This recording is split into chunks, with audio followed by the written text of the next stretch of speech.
सुप्रभात बच्चों। आज हम लोग जिस कविता को पढ़ने जा रहे हैं उस कविता का शीर्षक है नहीं व्यर्थ बहाओ पानी। इस कविता के कवि हैं श्याम सुंदर अग्रवाल, जिन्होंने इस कविता के माध्यम से पानी के महत्व को बताया है। इस कविता के माध्यम से हमें पानी के महत्व को बताया है। इस कविता के शीर्षक को पढ़ने से ही पता चल जाता है कि पानी को व्यर्थ अर्थात बेकार नहीं बहाना चाहिए। आइए इस कविता को हम विस्तार से जानें। सदा हमें समझाए नानी, नहीं व्यर्थ बहाओ पानी। हुआ समाप्त अगर धरा से, मिट जाएगी ये जिंदगानी। इस चित्र में देखिए, नानी समझा रही हैं, बच्चों को समझा रही हैं। तो बच्चों को समझा रही है इसलिए बच्चे बोल रहे हैं, सदा हमें समझाए नानी, नहीं व्यर्थ बहाओ पानी।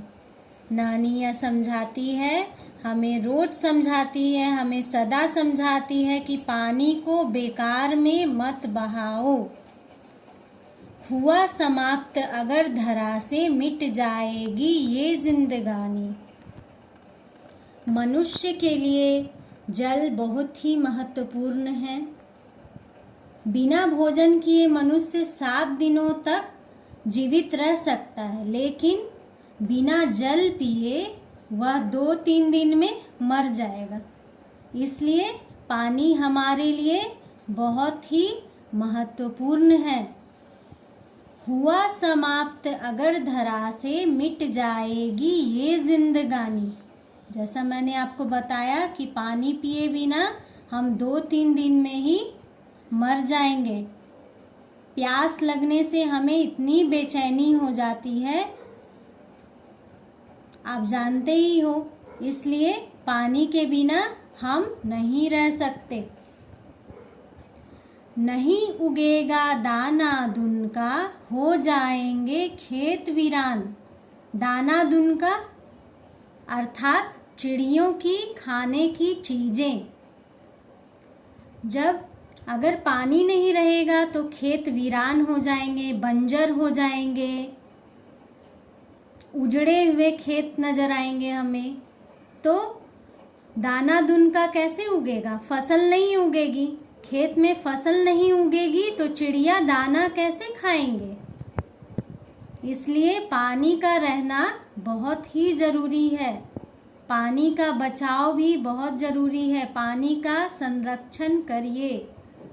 नानी यही बताना चाहती है।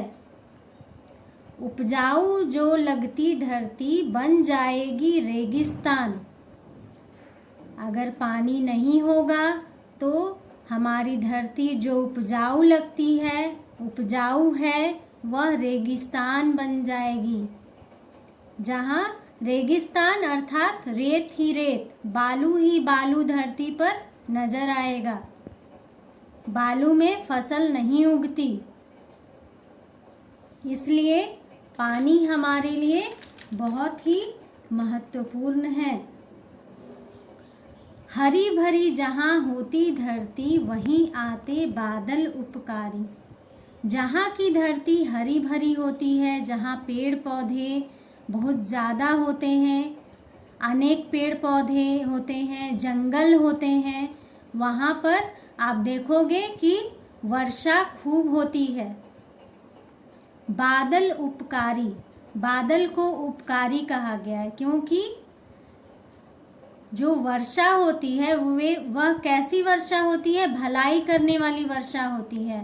बादल पेड़ों को देखकर आकर्षित होते हैं, जिससे भारी वर्षा होती है और यह वर्षा धरती के लिए लाभदायक होती है। खूब गरजते, खूब चमकते और करते वर्षा भारी।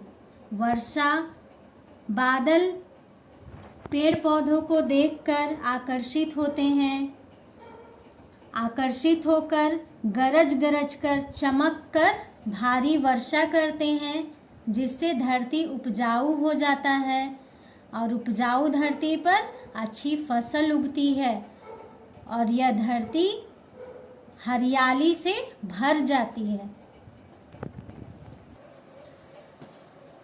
अतः आप अभी तक जान चुके होंगे कि मनुष्य, पशुओं, पेड़ पौधों सभी को जल की, पानी की जरूरत है।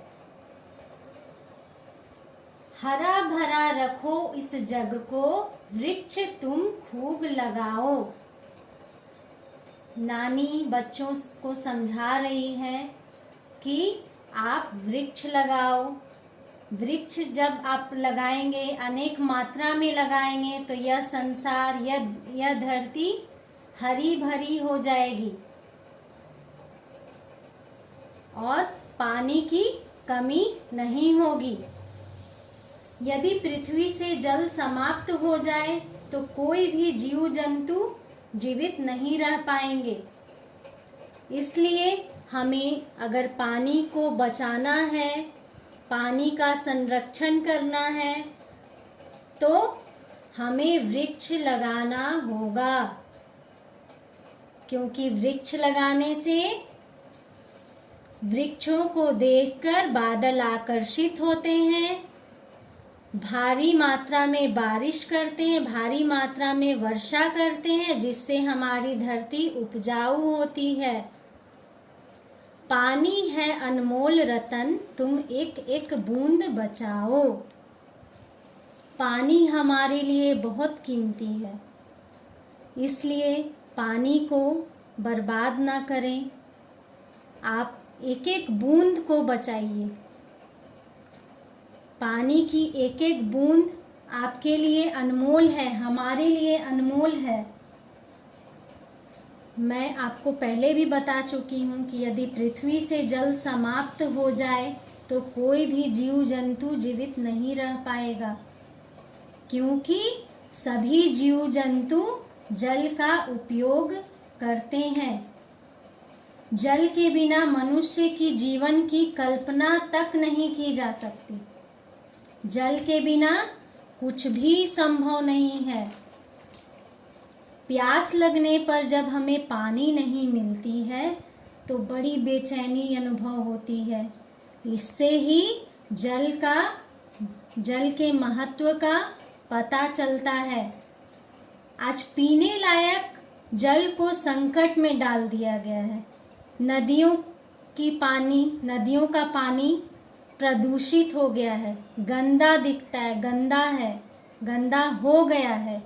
क्यों गंदा हो गया है? क्योंकि बड़ी बड़ी फैक्ट्रियों द्वारा प्रदूषण फैलाया जा रहा है। फैक्ट्रियों का सारा गंदा कूड़ा कचरा नदियों में डाला जा रहा है। इसलिए हमें पानी को साफ रखना है, पानी को बचाना है, पानी का संरक्षण करना है। इसलिए बच्चों, मैं आशा करती हूँ कि आप पानी की कीमत को समझ चुके होंगे और आप पानी को बर्बाद नहीं करोगे। आज के लिए इतना ही। धन्यवाद।